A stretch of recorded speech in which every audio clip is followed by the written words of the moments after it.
আসসালামু আলাইকুম। স্বাগত জানাচ্ছি আন্তর্জাতিক সংবাদে। সংবাদের শুরুতেই থাকছে সংবাদ শিরোনাম। জানিয়ে দিব হাতে থাকা সর্বশেষ আপডেট আন্তর্জাতিক সংবাদ। প্রথমেই সংবাদ শিরোনাম। ইরানের সশস্ত্র বাহিনী যে কোনো হুমকি মোকাবেলায় প্রস্তুত।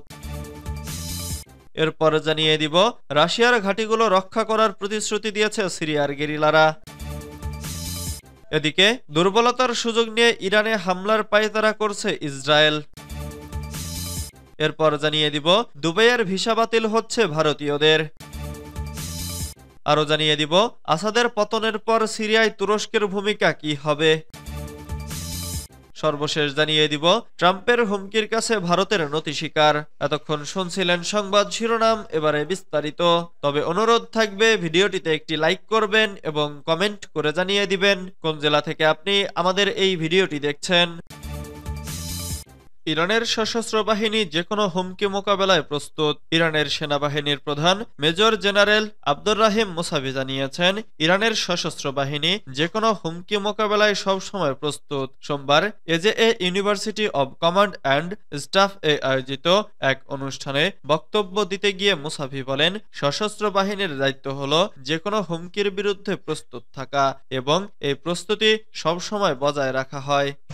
তবে ইরান কেবল সশস্ত্র বাহিনীর ওপরই নির্ভরশীল নয় উল্লেখ করে তিনি আরো বলেন, দেশের আদর্শ রক্ষার জন্য সমগ্র জাতি একসঙ্গে কাজ করে।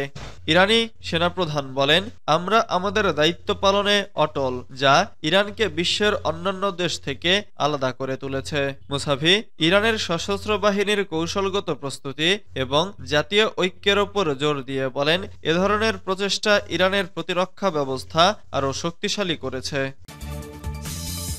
রাশিয়ার ঘাঁটিগুলো রক্ষা করার প্রতিশ্রুতি দিয়েছে সিরিয়ার গেরিলারা। হায়াত তাহরির আল শাম বা এইচটিএস এবং মার্কিন সমর্থন পুষ্ট সশস্ত্র গোষ্ঠী ফ্রি সিরিয়ান আর্মির গেরিলারা গতকাল দামেস্ক দখল করে নেয় এবং প্রেসিডেন্ট বাশার আল আসাদ রাশিয়ায় রাজনৈতিক আশ্রয় গ্রহণ করেন। সাবেক আল কায়েদা কমান্ডার এবং বর্তমান এইচটিএস এর নেতা আবু মোহাম্মদ আল জেলানি গতকাল টেলিভিশনে দেওয়া ভাষণে বিজয় ঘোষণা করেন। তিনি বলেন, ভবিষ্যৎ আমাদের।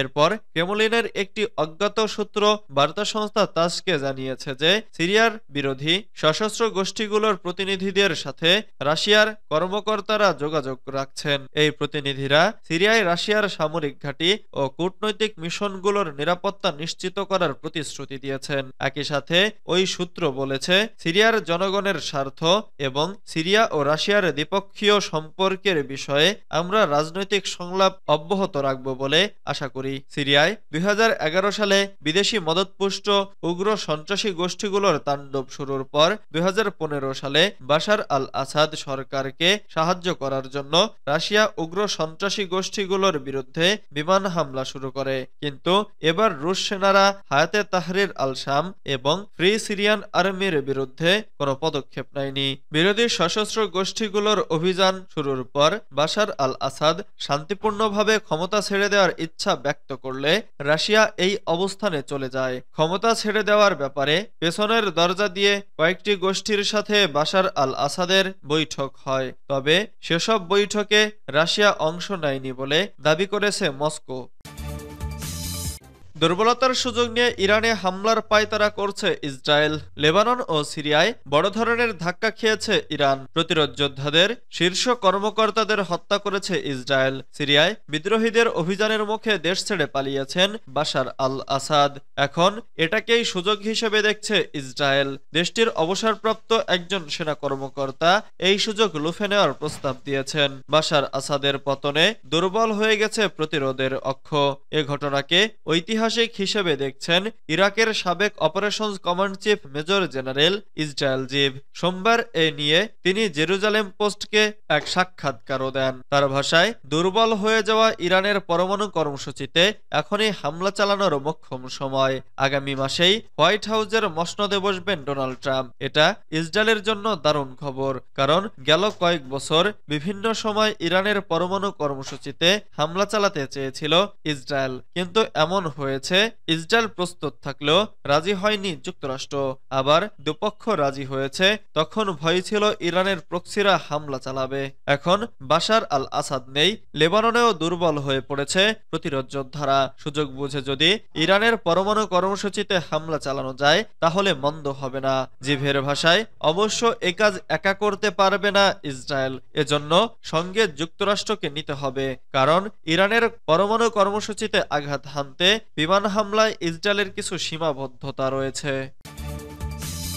দুবাইয়ের ভিসা বাতিল হচ্ছে ভারতীয়দের। হোটেল বুক করে বিমানের টিকিট কেটেও দুবাই যাওয়া বাতিল করাতে হচ্ছে ভারতীয়দের। সংযুক্ত আরব আমিরাত প্রশাসন পর্যটক ভিসার ব্যাপারে কড়াকড়ি করায় সমস্যায় পড়েছেন তারা। অনেক ভারতীয়দের ভিসাও পরপর বাতিল হচ্ছে। পরিসংখ্যান অনুযায়ী আগে দুবাইয়ের ভিসা আবেদনের ৯৯% অনুমোদিত হতো, কিন্তু বর্তমানে পরিস্থিতি পাল্টেছে। অনেক ক্ষেত্রেই প্রয়োজনীয় সব নথি দেওয়ার পরেও ভিসার আবেদন প্রত্যাখ্যান হচ্ছে বলেই ভারতীয় সংবাদ মাধ্যম জানিয়েছে। সংযুক্ত আরব আমিরাত সরকার সম্প্রতি দুবাইয়ের পর্যটকদের ভিসার জন্য নতুন এবং কঠোর নিয়ম আরোপ করেছে। নতুন নিয়মে বলা হয়েছে পর্যটকদের তাদের হোটেল বুকিং এর বিবরণ এবং ফেরার বিমান টিকিট দাখিল করতে হবে ভিসা আবেদনের সময়। শুধু তাই নয়, যদি কেউ দুবাইয়ে কোনো আত্মীয় বা বন্ধু বান্ধব বা পরিচিত কারো কাছে উঠে, সেক্ষেত্রে ওই লোকের যাবতীয় তথ্য জমা করতে হবে। টাইমস অব ইন্ডিয়ার প্রতিবেদনে বলা হয়, আগে ১ থেকে ২% ভিসার আবেদন বাতিল হয়, কিন্তু বর্তমানে ভিসা বাতিলের সংখ্যা বেড়েছে। এখন প্রতিদিন পর্যটকদের ১০০টি আবেদনের মধ্যে ৫ থেকে ৬টি ভিসা বাতিল হচ্ছে। আসাদের পতনের পর সিরিয়ায় তুরস্কের ভূমিকা কি হতে হবে? সিরিয়ায় বিদ্রোহীদের সমর্থন করায় নানা সময় সমালোচনার মুখে পড়তে হয়েছে তুরস্ককে। তবুও পিছপা হয়নি তুরস্ক। নানা প্রতিকূলতা সত্ত্বেও সিরিয়ায় বাশার আল আসাদ সরকার বিরোধীদের সমর্থন দিয়ে গেছে দেশটি। অবশেষে সেই সাফল্যটাও পেয়েছে তারা। শেষ পর্যন্ত বিদ্রোহীদের চাপে ক্ষমতা ছেড়ে দেশ ত্যাগ করতে বাধ্য হয়েছেন প্রেসিডেন্ট আসাদ। স্বাভাবিকভাবেই তাই প্রশ্ন উঠেছে সিরিয়া আসাদের পতনের পর তুরস্কের পরবর্তী ভূমিকা নিয়ে। তার আগে জেনে নেওয়া যাক কিভাবে মাত্র ১২ দিনের ব্যবধানে সিরিয়ায় প্রবল প্রতাপশালী বাশার আল আসাদকে ক্ষমতাচ্যুত করেছে বিদ্রোহীরা। এক্ষেত্রেও আছে তুরস্কের ভূমিকা। সমগ্র বিশ্ব যখন ইসরায়েল ফিলিস্তিন, ইসরায়েল হিজবুল্লাহ, ইরান এবং ইউক্রেন রাশিয়া যুদ্ধ নিয়ে ব্যতিব্যস্ত, সেই সময়টাকেই কাজে লাগানোর চেষ্টা করেছে বিদ্রোহীরা। তাছাড়া যুক্তরাষ্ট্রেও চলছে ক্ষমতার পালাবদল, যে কারণে ডোনাল্ড ট্রাম্প ও সদ্য বিদায় নিতে চলা জো বাইডেন আছেন নিজের ক্ষমতা গুটিয়ে নেওয়ার পথে। আর এই সুযোগটাই লুফে নিয়েছে বিদ্রোহীরা। ট্রাম্পের হুমকির কাছে ভারতের নতি স্বীকার। ব্রিক্স গোষ্ঠীয় দেশগুলো ডলারের বিকল্প হিসাবে নতুন মুদ্রা চালু করলে তাদের উপর ১০০% শুল্ক চাপানোর হুমকি দিয়েছিলেন যুক্তরাষ্ট্রের হবু প্রেসিডেন্ট ডোনাল্ড ট্রাম্প। এবার ট্রাম্পের সেই বক্তব্যের জবাব দিতে গিয়ে ভারতের পররাষ্ট্রমন্ত্রী এস জয়শঙ্কর বলেন, ডলার বাতিল করে তার বিকল্প হিসেবে নতুন মুদ্রায় বাণিজ্যের ব্যাপারে কোনো সিদ্ধান্তই হয়নি। কাতারে দোহা ফোরামে বিষয়টি নিয়ে তিনি বলেন, ব্রিক্স নিয়ে ট্রাম্প যে মন্তব্য করেছেন সে প্রসঙ্গে জানিয়ে দিতে চাই, ডলার বাদ দেওয়ার পক্ষে কখনো সিদ্ধান্ত জানায়নি ভারত। আন্তর্জাতিক বাণিজ্যে যুক্তরাষ্ট্র আমাদের সর্ববৃহৎ সঙ্গী। ডলারকে দুর্বল করার কোনো ইচ্ছা ভারতের নেই। আমেরিকা ও রাশিয়া টানাপোড়েনের আবহে ডলারকে বাদ দিয়ে ব্রিক্স গোষ্ঠীভুক্ত দেশগুলি নতুন মুদ্রার প্রচলন করতে চাইছে বলে বেশ কয়েক মাস ধরেই জল্পনা চলছে। এ নিয়ে দিন কয়েক আগে কড়া প্রতিক্রিয়া জানিয়ে ট্রাম্প জানিয়েছেন, আন্তর্জাতিক বাণিজ্যের ক্ষেত্রে ডলার ব্যবহার না করলে ব্রিক্স গোষ্ঠীভুক্ত দেশগুলিকে ১০০% শুল্ক আরোপ করা হবে। ট্রাম্পের কথায়, ব্রিক্স গোষ্ঠীয় দেশগুলি যদি নতুন মুদ্রায় বাণিজ্য শুরু করে তাহলে তারা আমেরিকার বিকল্প খুঁজে নিক, কারণ আমেরিকার দরজা তাদের জন্য বন্ধ হয়ে যাবে।